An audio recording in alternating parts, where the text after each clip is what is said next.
Oke, nah di video kedua ini saya akan lanjut lagi menjelaskan mengenai klausa dasar dari LINQ. Nah, pada video sebelumnya Anda sudah melihat bagaimana penggunaan dari klausa dari from, where, let, select, dan order by. Nah, pada video kelanjutan ini akan dilanjutkan lagi untuk order by, pengurutan. Nah, di mana pengurutan yang lebih jauh lagi. Ya, kemudian nanti dilanjutkan lagi penggunaan klausa lanjutan dari select yang sudah dijelaskan sekilas dari video sebelumnya. Dan kemudian ada lagi untuk metode any dan all. Nah, saya akan mulai dari order by. Nah, kalau pada sebelumnya kita menggunakan order by, penerapan order by terhadap dua contoh koleksi data ini, di mana data bertipe integer, kemudian data yang bertipe string untuk nama buah ini. Ya, bisa kita urutkan secara ascending dan ascending, ya. Kemudian bisa kita tuliskan query-nya dalam dua bentuk, yakni query syntax dan method syntax. Nah, pada video ini untuk kelanjutan dari order by ini, saya akan menyediakan koleksi data yang agak berbeda. Nah, di mana di sini saya gunakan struct. Ada struct konsumen, di mana struct konsumen ini terdiri dari 3 variabel, nama, kota, dan provinsi. Ya.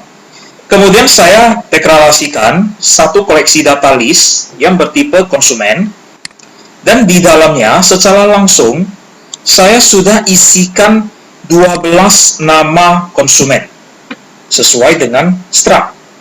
Nah, jadi nanti tampilan ini akan diibaratkan seperti tabel. Ya. Akan diibaratkan seperti tabel. Nah, ada 12 record, 12 data, di mana masing-masing data pertama, nama pelanggannya adalah Ivon, dia berasal dari kota Medan, provinsi Sumatera Utara. Pelanggan kedua namanya Boni, dia berasal dari kota Banda Aceh, provinsi Aceh. Sampai dengan pelanggan yang terakhir, Lumia, dia berasal dari kota Denpasar, dari provinsi Bali.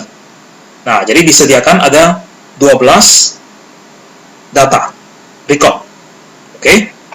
Nah, sekarang penggunaan klausa order by kelanjutannya itu adalah pertama di sini saya akan mengurutkan dulu berdasarkan provinsi. Ya, saya akan urutkan dulu berdasarkan provinsi.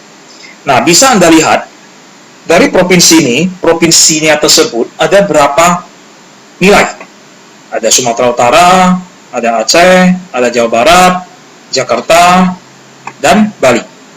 Untuk Sumatera Utara ada 5. Ya. Nah, kalau misalnya nilainya sama, maka akan diurutkan lagi berdasarkan nilai kedua, yakni kota. Nah, jadi penggunaan order by ini akan diurutkan secara bertingkat, pengurutan bertingkat. Nah, pengurutan bertingkat ini, nilai pertama yang diurutkan, jika nilai tersebut memiliki 2 atau lebih nilai yang sama, maka akan dilanjutkan lagi ke pengurutan yang kedua. Dan seterusnya, jika ada lagi. Jadi itu adalah pengurutan bertingkat. Nah, kita lihat caranya. Oke.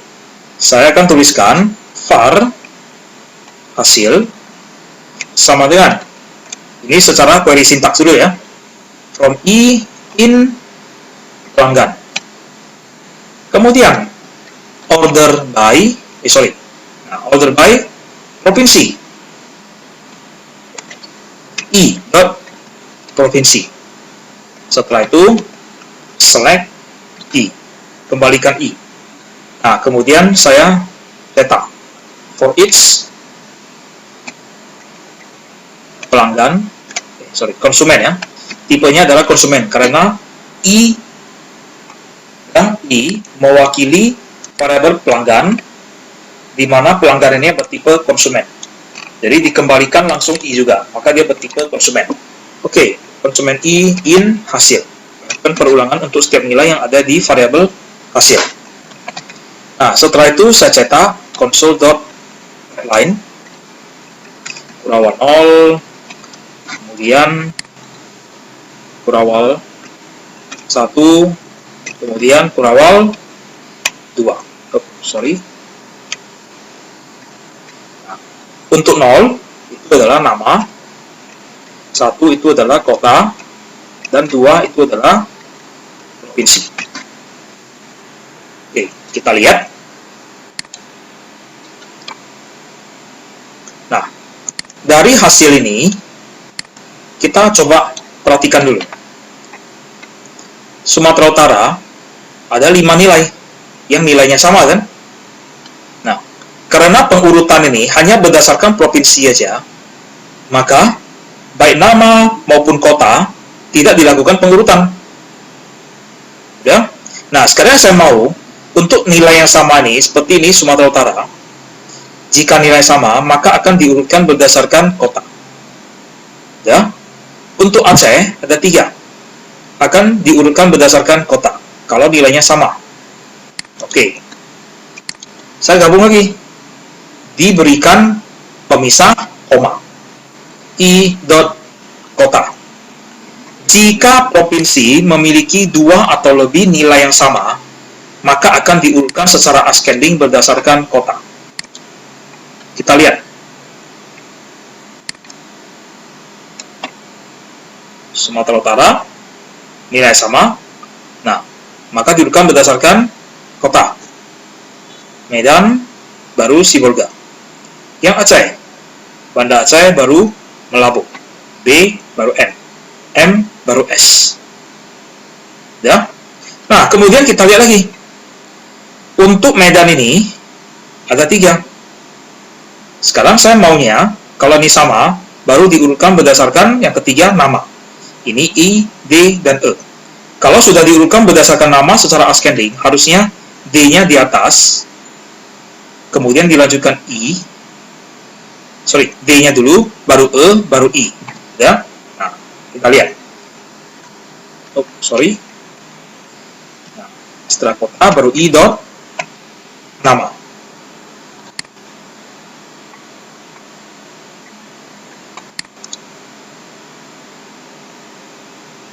Kita lihat, Sumatera Utara sama, diurutkan berdasarkan kota. Medan masih sama, baru diurutkan berdasarkan nama. D, E, dan I. Ya. Nah, pengurutan seperti ini, Anda lihat, semuanya ascending. Sekarang saya maunya kotanya secara descending. Maka tinggal tambahkan aja descending di kota. Kita lihat hasilnya. Nah, perhatikan. Tadi, kalau Sumatera Utaranya sama, baru diurutkan berdasarkan Medan, lanjut Sibolga. Sekarang kebalikan. Sibolga baru Medan. Begitu juga dengan Aceh ini. Tadi B dulu baru M, sekarang M baru B. Ya? Nah, tetapi di sini, karena sama, baru diurutkan berdasarkan nama. Nama tetap ascending. Bisa? Oke. Ini secara query sintaks. Bagaimana secara metode sintaks? Nah, saya tutup. Sekarang secara metode sintaks. Oke. Var hasil sama dengan pelanggan dot. Pertama, saya akan urutkan berdasarkan provinsi. Dot order by. Ascending kan? Nah, I di mana? I dot provinsi. Oke. Ini masih diurutkan satu tingkat. Diurutkan berdasarkan provinsi. Kota belum terurut, nama juga belum terurut. Kalau misalnya provinsi memiliki nilai yang sama, akan dilanjutkan.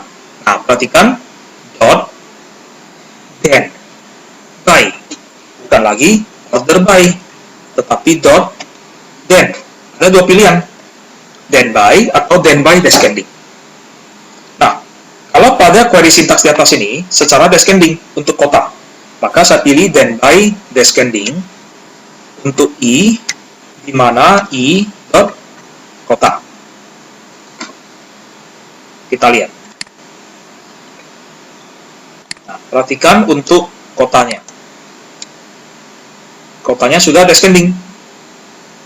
Tapi Medan ini sama, namanya belum terurut. Saya akan urutkan lagi. Oke, saya lanjut ke bawah. Dot, then by lagi. Nah, kali ini descending lagi. Then by I, di mana I dot nama. Nah, kita lihat.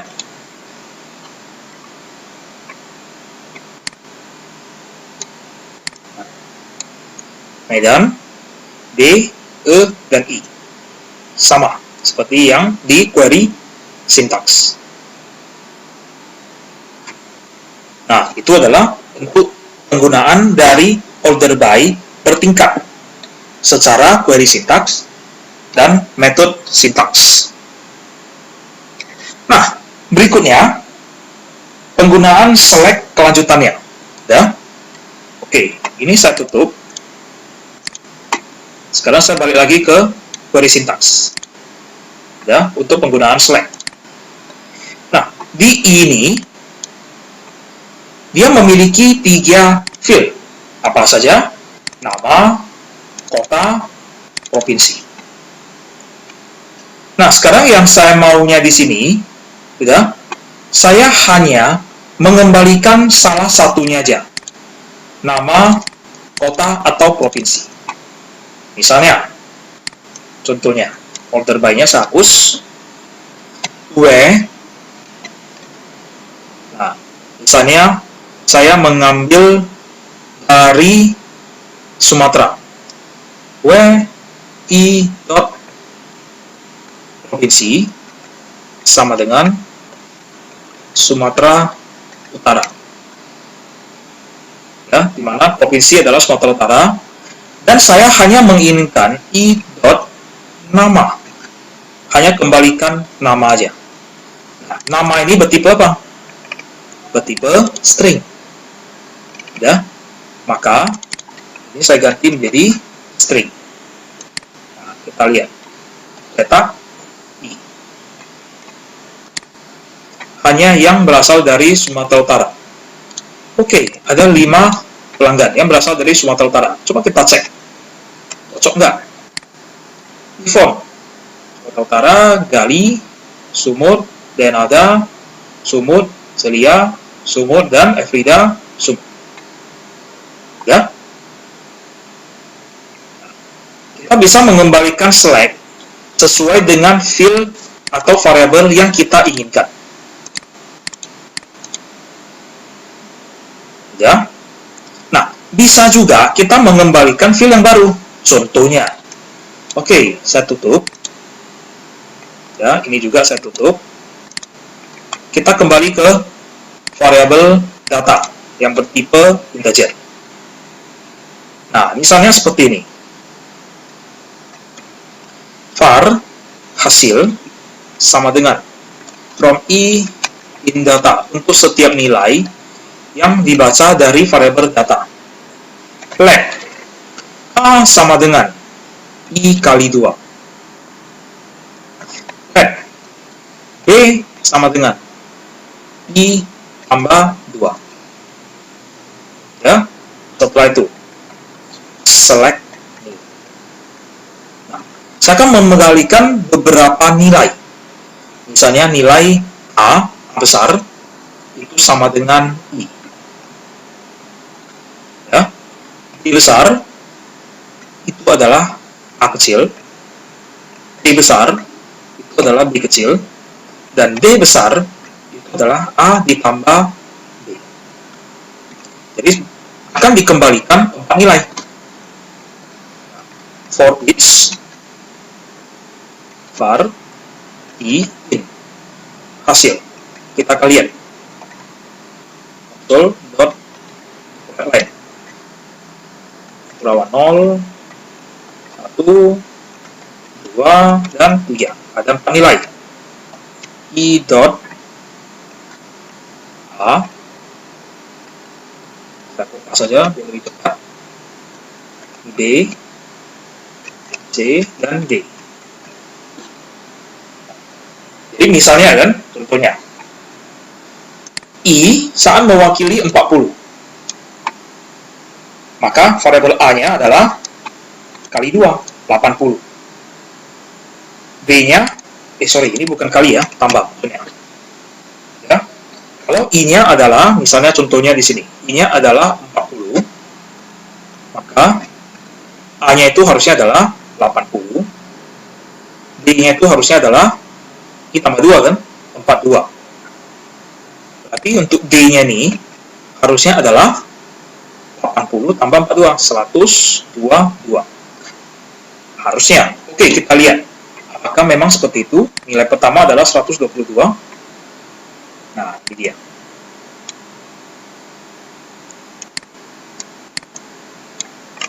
Nah, nilai pertama 40 dikali 2 menjadi 80, ditambah 2 42, ya. Di mana A-nya adalah I, B-nya adalah A, C-nya adalah B, dan D-nya adalah A tambah B, 122. Ya. Nah, kalau yang diambil adalah 0, nilai keempat, 0 dikali 2, tetap 0. 0 tambah 2, 2. Sehingga D sama dengan A tambah B, 0 tambah 2 tetap 2. Nah, dengan menggunakan select new, kita bisa mengembalikan nilai ya, lebih dari satu nilai. Bisa juga kita kembalikan nilai berupa field yang baru, variabel yang baru, nilai yang baru, yang ingin kita kembalikan.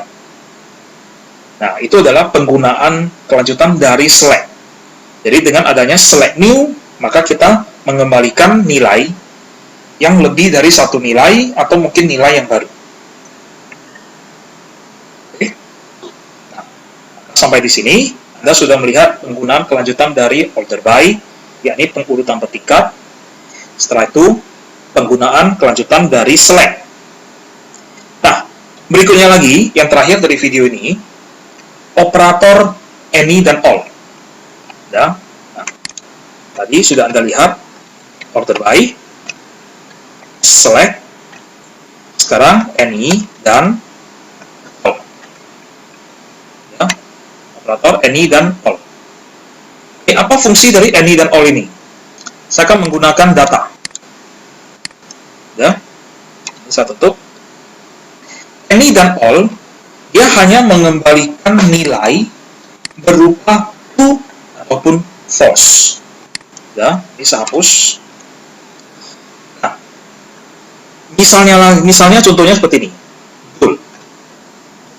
Saya mengambil ganjil sama dengan data.any i di mana i ya ganjil kan, mod 2 tidak sama dengan 0. Ya, atau langsung aja saya cetak aja ya, nggak perlu variabel lagi. Console.writeLine. Ya. Kemudian lagi saya kopikan, ini saya ganti menjadi all.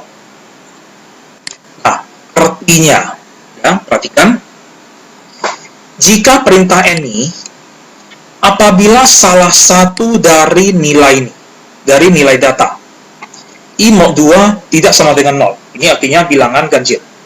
Apabila dari 10 nilai ini ada bilangan ganjil, satu aja bilangan ganjil, ada satu data aja yang memenuhi kriteria ini, maka dia akan mengembalikan true.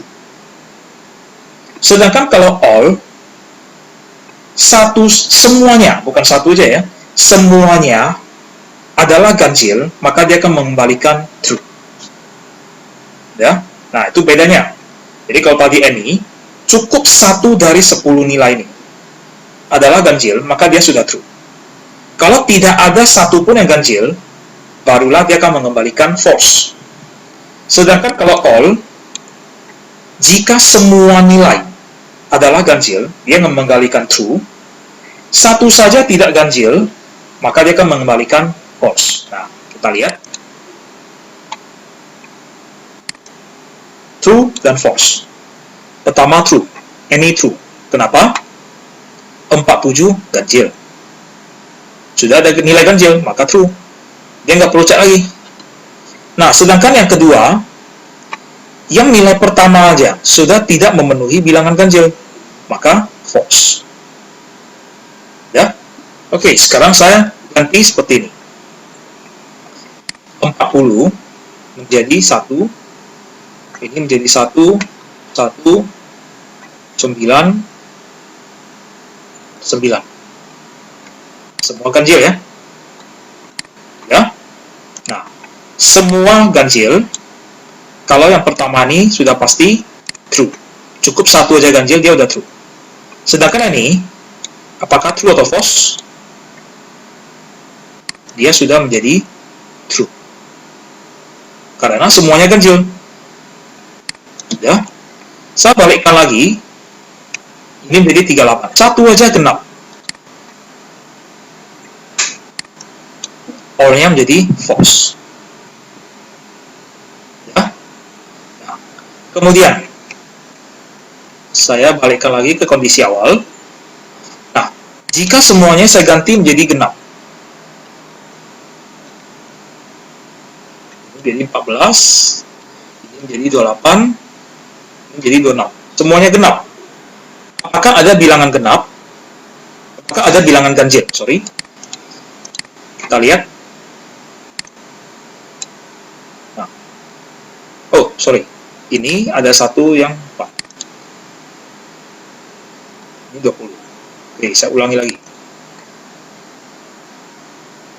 Nah, any-nya menjadi false. Karena tidak ada satupun bilangan ganjil. Semuanya genap. Ya. Nah, jadi kesimpulannya di sini, dengan menggunakan any dan all, dengan cepat kita bisa melakukan pengecekan ya, terhadap kriteria. Jika satu nilai saja dengan any ya, untuk any, jika satu nilai saja memenuhi kriteria, maka akan mengembalikan true. Ya, satu saja memenuhi kriteria akan mengembalikan true, sebaliknya mengembalikan false. Kalau all, jika semua nilai memenuhi kriteria, maka akan mengembalikan true. Satu saja tidak memenuhi, maka akan mengembalikan false. Nah, jadi di sini Anda sudah melihat bagaimana penggunaan dari kelanjutan 3 klausa ini.